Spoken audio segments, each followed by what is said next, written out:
A ver, pensemos en esto por un segundo. ¿Qué pasaría si acostáramos a una de las figuras más imponentes de la historia en el diván de un psicólogo? Bueno, hoy vamos a intentarlo. Nuestro paciente, el mismísimo Cayo Julio César. Dejemos de lado por un momento las batallas, las fechas, todo eso que vimos en los libros de historia. Vamos a ir más profundo. La pregunta aquí es, ¿qué le movía por dentro? ¿Qué había en la cabeza de este hombre? ¿Cuáles eran sus miedos, sus ambiciones más locas, sus obsesiones? Exacto. Le vamos a hacer una especie de autopsia psicológica. Queremos entender qué lo llevó a la cima del mundo y, ojo, qué lo llevó también a su propia caída. Así que prepárense porque esto se va a poner bueno. Bueno, arranquemos. Lo primerísimo que hay que entender de César es que era un genio, pero no solo en el campo de batalla. Fue probablemente el mejor director de marketing personal de la historia. En serio, siglos antes de que existieran las redes sociales, él ya era un maestro en construir su propia marca. Y esta frase lo clava. No era solo un general, era sobre todo un narrador. ¿Y cuál era su mejor historia? Él mismo. Cada movimiento, cada palabra que escribía, todo, absolutamente todo, estaba fríamente calculado para proyectar esa imagen de poder, de genio imparable. Miren, aquí tenemos un ejemplo perfecto de cómo funcionaba su mente. La invasión de Britania. La versión oficial, la que le contó a todo el mundo, era que iba a castigar a unas tribus rebeldes. La realidad, pura estrategia. Era una jugada de relaciones públicas monumental. Quería la fama, la gloria de ser el primer romano en cruzar el canal y, por supuesto, el botín que venía con todo eso. O sea, política pura disfrazada de guerra.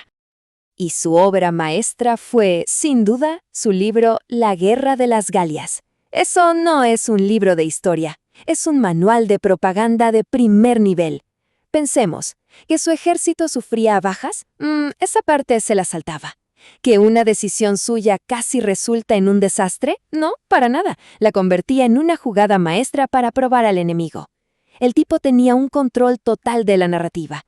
De verdad, cualquier político de hoy mataría por tener esa habilidad.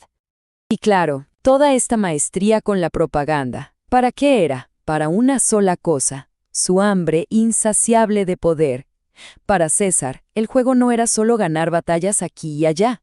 El premio mayor, el único que importaba, era Roma. Si te gusta el contenido, suscríbete ahora y dale a la campanita. Vean esta línea de tiempo. Es que esto no es un ascenso normal, es un cohete. Desde sus primeritos cargos hasta que lo nombran dictador vitalicio, cada paso, cada cargo fue un escalón perfectamente calculado para llegar al poder absoluto. Este hombre no dejaba absolutamente nada al azar. Pero claro, tanta ambición eventualmente se desbordó en arrogancia. Y hubo 3 momentos clave que fueron como una bofetada para la élite romana.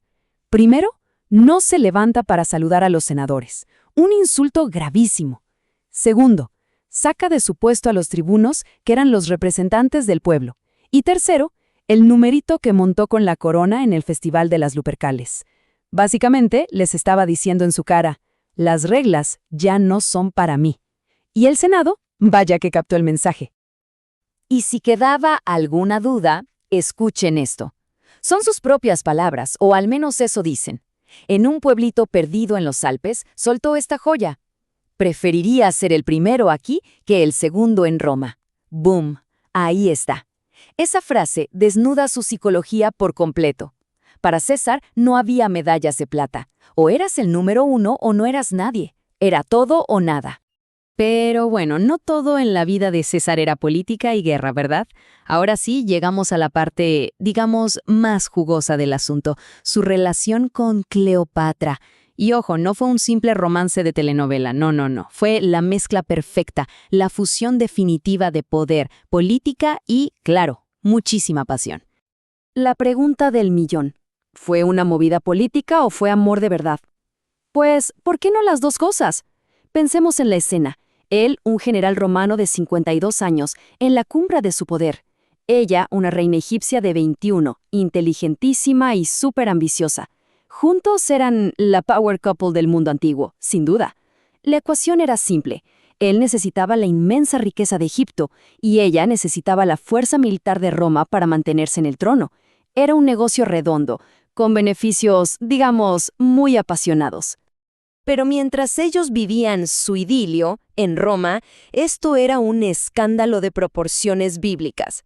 A ver, tener un hijo con una reina extranjera, mientras seguía casado con su esposa romana. Y como si fuera poco, va y pone una estatua de oro de su amante en un templo romano. Una locura. Para sus enemigos esto era la prueba que necesitaban. Era la confirmación de que César ya no se sentía un ciudadano más, sino que se veía como un rey al estilo oriental. Ok, pero esperen, porque a este rompecabezas psicológico le falta una pieza clave, que podría cambiar por completo la forma en que vemos sus últimos años. ¿Qué tal si el mayor enemigo de César no estaba en el Senado, sino dentro de su propio cerebro? ¿Y si su mente estaba siendo, literalmente, traicionada por su cuerpo? A ver, por siglos la historia oficial fue que César sufría de epilepsia, pero la ciencia moderna ha puesto esa idea en duda. Hoy, una teoría mucho más fuerte sugiere otra cosa: una serie de mini derrames cerebrales. Y esto es importantísimo, porque estos ataques no solo afectan al cuerpo, sino que pueden alterar drásticamente la personalidad y la capacidad de juicio. Y la evidencia que apoya esta nueva teoría es bastante fuerte. Los desmayos repentinos, los mareos, los cambios de humor tan bruscos, todo eso encaja mucho mejor con una enfermedad cerebrovascular que con la epilepsia. Y esto, la verdad, le añade una capa trágica a su historia. ¿Se imaginan? Justo cuando alcanzaba el poder absoluto, su arma más grande, su cerebro brillante, podría haber empezado a fallarle. Pero aquí es donde todo se conecta y volvemos al principio, al maestro de la propaganda. César sabía perfectamente que a la epilepsia la llamaban la enfermedad sagrada. Se creía que era una señal de los dioses. Entonces la pregunta es inevitable. ¿Es posible que él mismo haya alimentado ese rumor, usar su propia enfermedad como otra herramienta política? Tratándose de César, miren, todo es posible.